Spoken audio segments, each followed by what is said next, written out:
What's up everyone, I'm CallumOnToast, and in today's video we've got another submission as part of the Hidden Gem content creator series, this time from Xehr Felrose, who you might have seen regularly featured on Xionic's channel, but he does also have a channel of his own.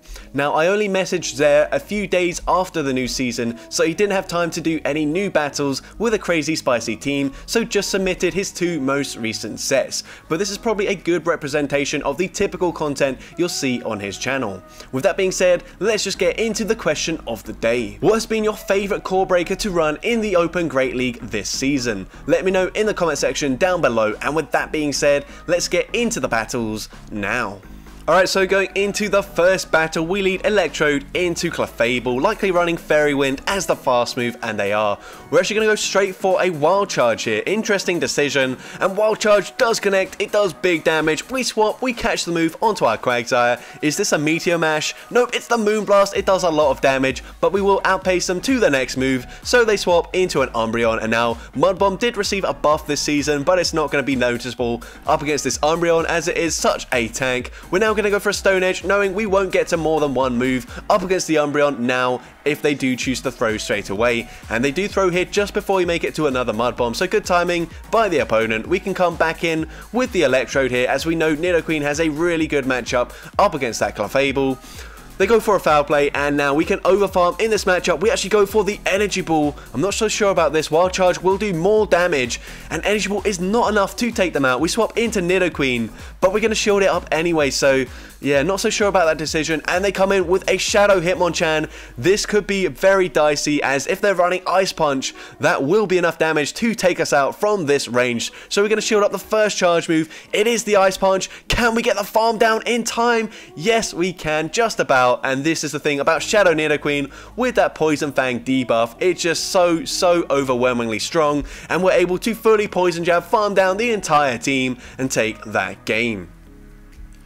Into next battle, amazingly, they swap into Medicham. We come in with the Shadow Nidoqueen here, and this isn't as dominant as it used to be because we can't just go 1, 2, 3, 4, 5 Poison Fang, but still the Poison Fang doing more damage does make this farm down fine, especially since they let the first move go through, and we don't commit to the full farm down. I think we could have got off one more Poison Jab there and then gone for the charge move, but it doesn't really matter. The opponent comes back in with the Lantern. We barely don't make it to the Earth Power, but the opponent does choose to throw just before we get there, so good timing by the opponent. They come in with Knocked Out, and we are core breaking them with the Hisuian Electrode here. We're going to shield the first move. Kind of interesting here. We're going to go for a Wild Charge, and this will do a lot of damage, so I probably expect them to shield this up. They do shield it up. We go for Wild Charge number 2 straight away.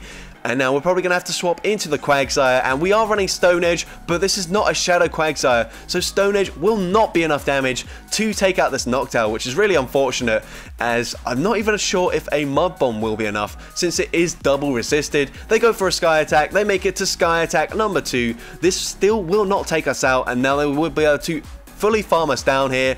So we're going to overfarm as much as possible, go for the Stone Edge, making sure Lantern only gets one extra spark worth of energy, and now we can come in with Hisuian Electrode. They need to make it to back-to-back Surfs. They're not there yet, so we can go for that Energy Ball, and Energy Ball takes out the Lantern, and we take that game. So into the next battle, we see Electrode into Pelipper. Amazing lead for us. The opponent's going to swap into Jellicent. They are running a double water team so far. We're going to go straight for an Energy Ball, and this will not debuff our defense. The opponent lets it go through. I think Wild Charge probably would have one-shot them, but that's fine. The opponent then base with a Bubble Beam. I have no idea why that is. We let it go through, absolutely fine. I didn't see what the opponent came in with here, and we're going to go for a Wild Charge. It's Altaria, so we swap into our Shadow Nidoqueen, and we do make it to the Poison Fang just about in time before they reach a Sky Attack, and that does grab a shield from the opponent. They swap back into Pelipper, probably going to throw just as we're reaching Poison Fang number 2. We're happy to let the Nidoqueen go down. That does take us out, but we can come in with the Electrode, and these Thunder Shocks are really chunking. This is just going to be another Weather Ball. We will shield it though. And now once again not wanting to debuff ourselves, so we go for the Energy Ball instead of the Wild Charge, and that will allow us to comfortably make it to a Wild Charge in time, and then we will swap instantly into the Quagsire, and we should easily be able to make it to a Stone Edge. We don't even need to shield this. We're not going to shield this. It is just a Sky Attack, and this is going to be game over for the opponent. They even make it to a second Sky Attack. Could have lived that as well, but we will shield it just in case it's a Moonblast, and this Stone Edge will be enough damage to take out the Altaria, and we take that game. So going into the next battle, we see Electrode into Obstagoon, a reasonably neutral matchup here, although these counters are really going to add up over time, whereas Thunder Shocks really aren't going to do an awful lot of damage. They go for a Night Slash straight away. We're now going to go for the Wild Charge and then probably dip into our Quagsire. No, we swap into Nidoqueen. The opponent's staying in initially. They then swap into Medicham. We're just going for that Poison Fang straight away, making sure we get the debuff off as soon as possible. They now make it to an Ice Punch, so we will shield this up. And now, can we get the full farm down here? It's not looking likely, so we're going to go for another Poison Fang, overfarming just a little bit. The opponent lets that go through, and now they come back in with the Obstagoon. We should live a Night Slash from this range, and we should be able to make it to another Poison Fang, but they do get the boost there, which is unfortunate. They're very likely to shield this up. Now, with that boost, and they do shield it up, but all shields are down on the opponent's end, but they do have quite a lot of energy and a 2-stage attack boost. We come in with the Quagsire. We can let this move go through. But will they beat us to the next move? They do, unfortunately. And now we're going to shield our Quagsire. We are now all shields down. We're going to go for the Mud Bomb straight away, making sure they don't make a catch, as we do throw after one turn of waiting. And they've got a Registeel in the back, so this is looking pretty good for us. As long as we don't mess this up, we can go for that Mud Bomb, doing some decent damage to the opponent. We swap and we catch the move onto our Hisuian Electrode. They go for that Focus Blast. It does take us out, but now with the Mud Shot damage and the buffed Mud Bombs, we should be able to take them out with the Mud Bomb here, but we do have back-to-back just in case. But the first Mud Bomb is enough damage to take out the Registeel, and we take that game. Into the next battle, we see Golbat in the lead. Pretty good lead for us, although the Poison Fang will be super effective, and it does more damage now this season, as we know. And we're going to go for the Wild Charge straight away. This will mean we need to commit a shield very early on, so we're going to commit that shield and then swap into Shadow Nidoqueen. That's a very interesting play here, as it does completely wall us, but I mean, we could be running Stone Edge, so the opponent does swap into their Golisopod.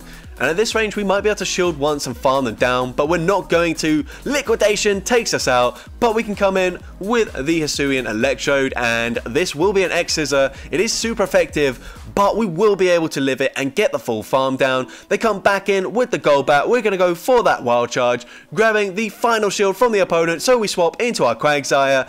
We can let this go through, even if it is a Shadow Ball. It's not going to do that much damage. It's non-stab, and they've got a Vigoroth in the back. We're going to go for a Mud Bomb, but we do throw on the CMP tie, which is unfortunate. We're going to have to use our final shield, although Mud Bomb's not going to take us out, take them out anyways, so it doesn't really matter. We're going to overfarm, throwing after 4 Mud Shots just before they make it to the next Body Slam. This Stone Edge doesn't quite take them out there, which is unfortunate, but we will be able to farm down with the Electrode. Will we have enough health to make it to the Wild Charge?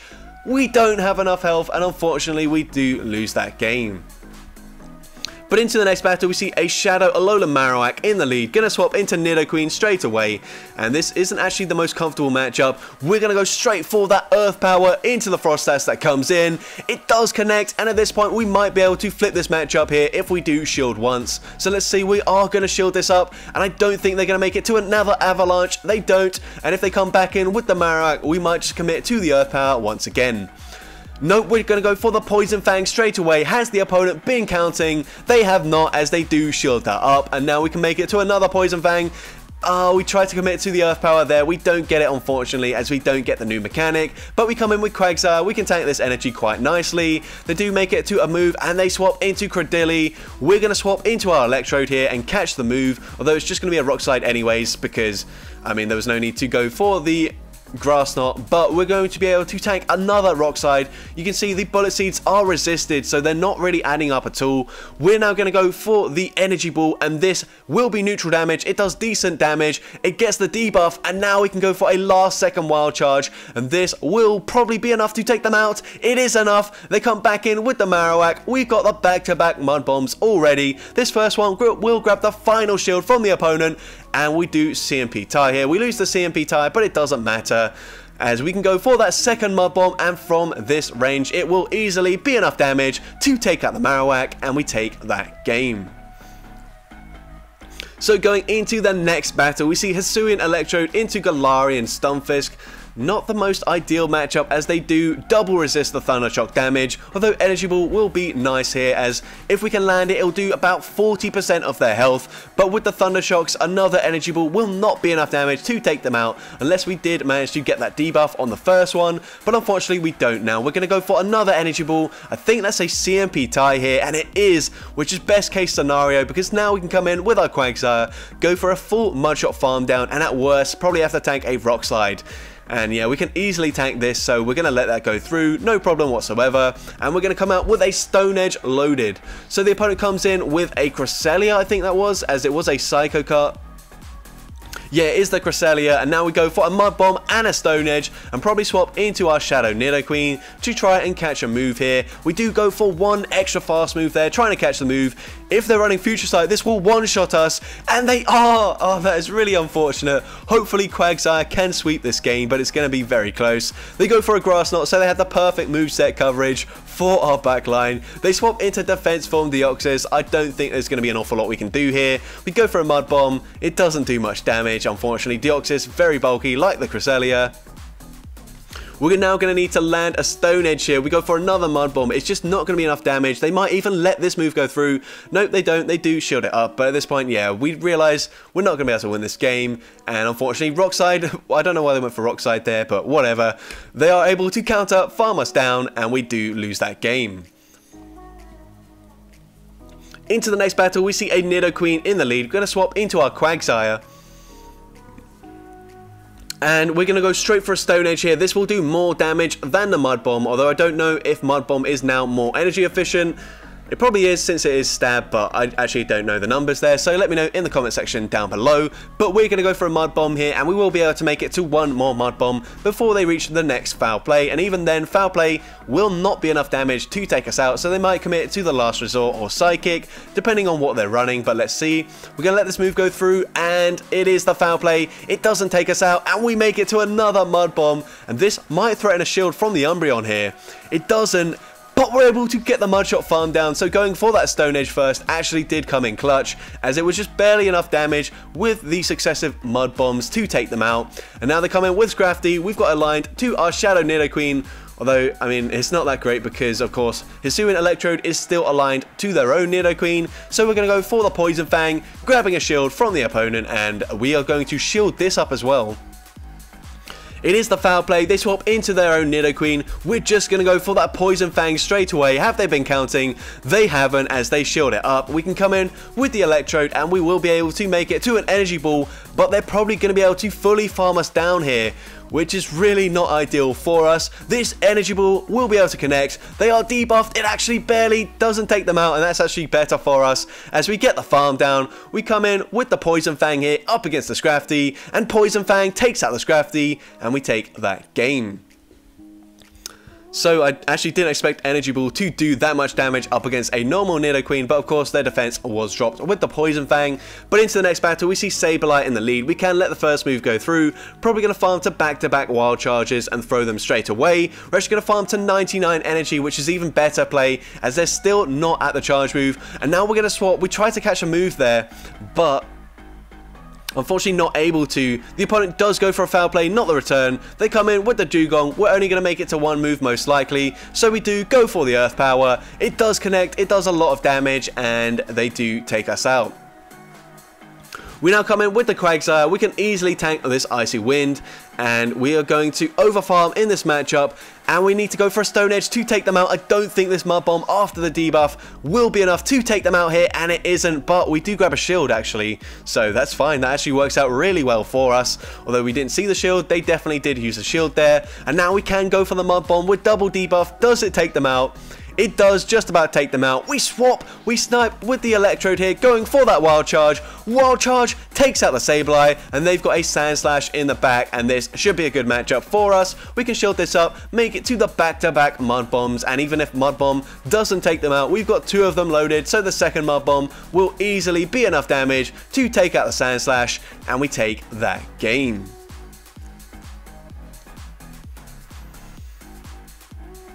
So going into the final battle, I believe, leading into a Talonflame, so a pretty good lead for us, although if they choose to double shield and we do go straight for the wild charges, it might not be the most comfortable matchup, so we're going to go for the wild charge here, and we do grab a shield and we swap into our Nidoqueen. The opponent's going to go for a charge move here. If they bait us, this could be risky. They do go for the flame charge and we do call it, and now we will be able to barely get outpaced to the next flame charge here, which is not great. They're going to throw it straight away, and they swap into Galarian Stunfisk. They don't catch a move, so we can go for the Earth Power here, and that does so much damage to the Stunfisk. They have to throw here, as we would make it to a Poison Fang, although actually that's triple resisted. They probably could have farmed us down. It would have been a very aggressive farm down though, and now here we're going to go for our own aggressive farm down, but no, we have to go for the Mud Bomb here, as they did reach an Earthquake, but we take them out. They come back in with the Talonflame. We're going to go for a Stone Edge. This will easily one-shot them.